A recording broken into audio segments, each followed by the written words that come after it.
Refresh সব manual. High voltage তো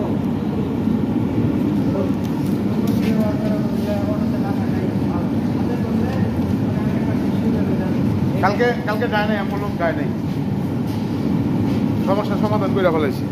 যে এই লাইনটা আমি এদিকে দিলাম, আর যখন অটো হয়ে যাবে তখন কোনটা কোন দিকে ঢুকবো সমস্যা হয় না। তারপরে যদি হয়ে যায় এটা দ্বিতীয়টা ইয়েলো ফেজের দ্বিতীয়টা, হ্যাঁ দ্বিতীয় লিড।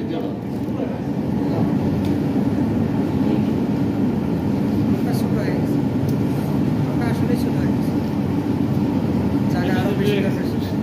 এই রুমটা আরো 10 ফিট, আর এদিকে ওই যে ওয়াল পর্যন্ত যদি পাইতেন, ওই ওয়ালটা তাহলে পরে আমার রুমটা মোটামুটি ওই ওয়ালটা সহজে দিতে পারতেন, হ্যাঁ। জায়গা দেখো, আর এদিকে আরো সামনে 10 ফিট, তাইলে সেরকম হইতো।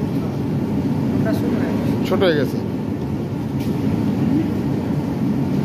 কারণ তো সমস্যার বিদায়নি নেই। জেনারেটর যখন আজকে হোক 10 বছর পরে হোক ওভাররোলিং করবো, করতে হবে, হ্যাঁ, জেনারেটর সরায়তন করবো না, না এখানেই করতে হবে। তখনই বুঝবেন যে জায়গাটা কি। জায়গাটা লাগবে, ওই পাশের জায়গা কম হয়েছে, ওই পাশে জায়গা জেনারেটরের 4 সাইড মিনিমাম 3 ফিট জায়গা লাগে। জায়গা লাগে। ওই যে সামনে খোলা ছিল, রেডিয়েটার কেনা বুদ্ধি দিছে, ওই যে সামনে গ্রিল করছে, ধীরে ধীরে ওটাও ঠিক হয় নাই। কারণ কি রেডিয়েটার যদি খুলতে হয় কই নিব সেটাই তো কারণ। ডি করবেন কোনো জায়গায় একটা বেস ভাই, আপনার রেডিয়েটার কাজ করতে হবে, কাজ করতে হবে, যখন রেডিয়েটার খুলতে হইব, তখন কই নিবেন আপনার রেডিয়েটার? ওই রাত কালেন কে তখন আবার ওটা খুলতে হবে। তো বাকি জায়গা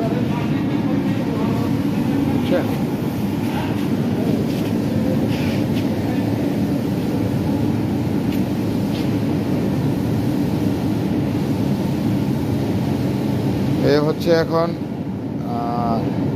ইয়েলো ফেজের দ্বিতীয় লিড, ডাবল লিড ইউজ করতেছি। আর কেবল হচ্ছে আমাদের 300 RM সিরাবালান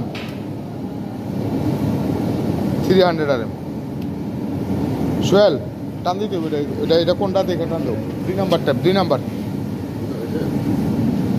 পুষা খাইছেন দেখবেন না, এটা ভাঙছেন দেখেন।